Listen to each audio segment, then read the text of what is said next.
Can you name me one time in life where you were truly happy, where you felt like this world just felt right with you in it, and you felt like you wish this life could just go on forever and ever and ever? Yeah, me either.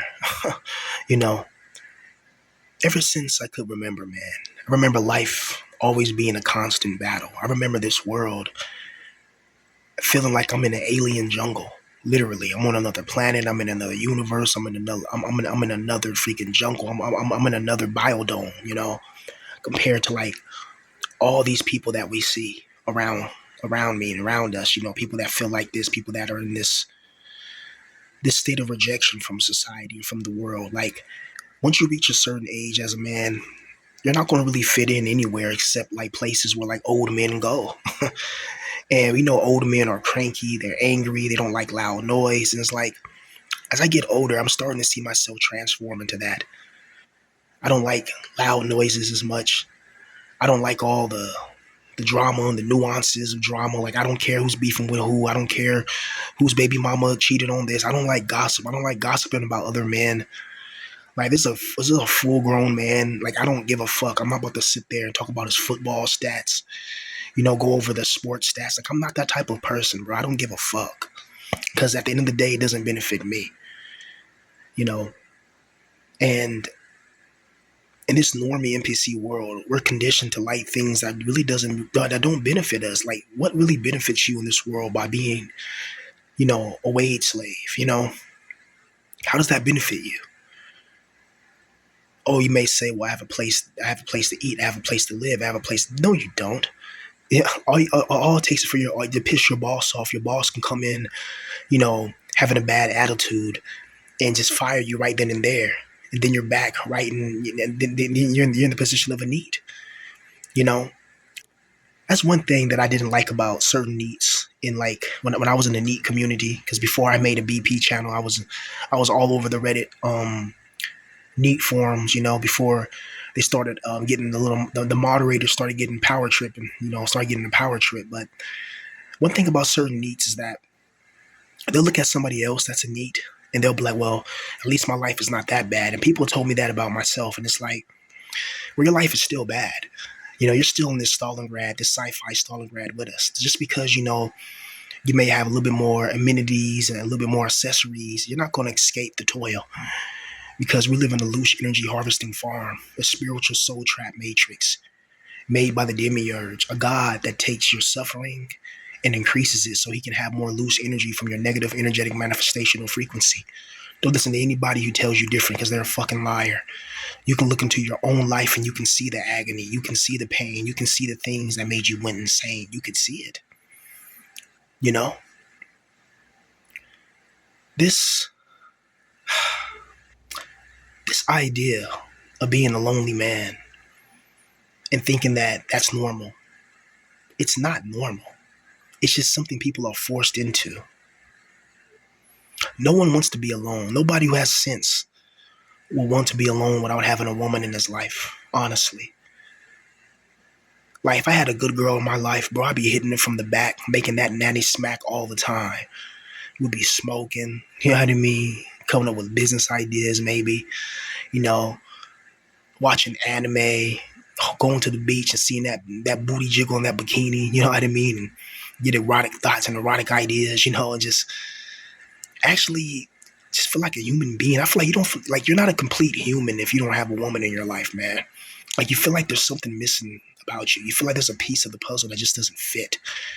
Whenever you're a guy in this position, you're ugly, you're poor, you're homeless, but you have raw talent. You have raw, exceptional talent. And anybody with any eyes could see that. Anybody with any sense could see that you're a talented individual. They can listen to your music, they can hear you rap, they can hear you speak, they can hear you articulate, they can hear you. They can like, there's something about this guy. I just can't put my finger on it, but there's something about him because he's chosen, because he's special, you know? But he has to, you know, deal with the demiurge, so Sophia's bastard, you know? Think about it, man. Within the next week, I guarantee something bad's gonna happen in your life. Guarantee it. And it's something that you couldn't avoid. I noticed this with a lot of NEETs because I still keep in contact with some NEETs. You know, it's cool to see some NEETs who I knew before I got internet famous, as they say. And they watch my other channel. They watched I had a few channels before the other one too. They watched those channels come up and blow up, and then my main channel kind of took off. And they watched me come from literally nothing to I guess something because people don't attack a nothing. If I was truly nothing, I would never been doxxed and I would never been targeted. I was getting momentum. Certain people didn't like that. They can say all they want, but you ignore something you don't like. There's people I don't like on the internet. I don't watch their content. I don't watch their videos. I don't even mention them. I don't care about them. I don't care enough about another grown man to go and stalk them like some crazy guy would do to a female. People like that need to have some type of persecution. You know, point blank, period. But enough on that, man. It seems like when you're a guy in this position, bro, it's like life always has it out for you, man. You know, you try to wake up on time, you wake up late. You know, you try to wake up late, you wake up early. It's like, what the fuck? Like, is this something reading my mind? Has it ever happened to you guys when you're planning something or want something? Let's say, like, you're waiting for the weed man to come. You know what I mean? If you still have weed man, not just don't go to the dispensary, right? And the guy said he'll be there in 2 hours. And then it's like, okay, you have the money right now. You want to blaze right now. And then the guy hits you up and says he can't come today because of his sister's best friend's cousin's wedding. And it's like, okay, bro, all you have to do is you could have drove past here and had it off real quick, brother. What the hell? You know, and then another day when, like, let's say, like, I don't know, your mom or your dad or your grandmother or your uncle or somebody's going to give you some money or something like that. They're going to give you $20 or $30 or something. And then the guy hits you up. And he's, oh, yeah, I'm in the area now. Come back. Do you still need that? And you're like, damn, can you wait like another hour? No, I can't wait. I got to go today. And I ain't going to be back for another week or two. And it's like, damn, like the guy's in the area, but you just don't have the money. You know you're getting the money, but you're not going to get it right then when he needs it, right? And then the people who you're waiting for to get the money from, they come like 4 or 5 hours later. The guy's already long gone and you're just angry and mad, you know? You're just sad because now you can't have your little smoke. You can't have your happiness. Just last life will do that to you.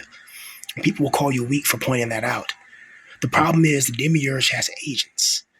You got to understand that I speak from the heart. I speak from the soul. I don't have no fucking YouTube manager, you know, or I would have never been in this position I'm in now because the manager would have told me stop being so honest on the internet. But I'm thinking I was always honest on the internet. I just didn't think that my videos would have a psychological ramification, a psychological effect on people who I never met in real life. I'm just a regular guy talking. There's millions of people doing what I'm doing. I'm not unique. I'm not perfect. I'm not special. I'm just some guy who's been through a lot of shit in his life just talking about it on the internet privately and not bothering nobody. So why did my worst dreams come upon me? Something that I never even imagined. I could have never imagined talking on the internet would get me doxxed and kicked out and homeless. You know? Because some racists want to be fucking want to attack me because of my skin color configuration. Having family members who don't like me and I don't like them watching my videos. Do you know how fucking violating that is? Invasion of privacy. Like, this is a channel you had just talk, you know, and just somebody it's just like, can I have anything to me? You know? Fuck.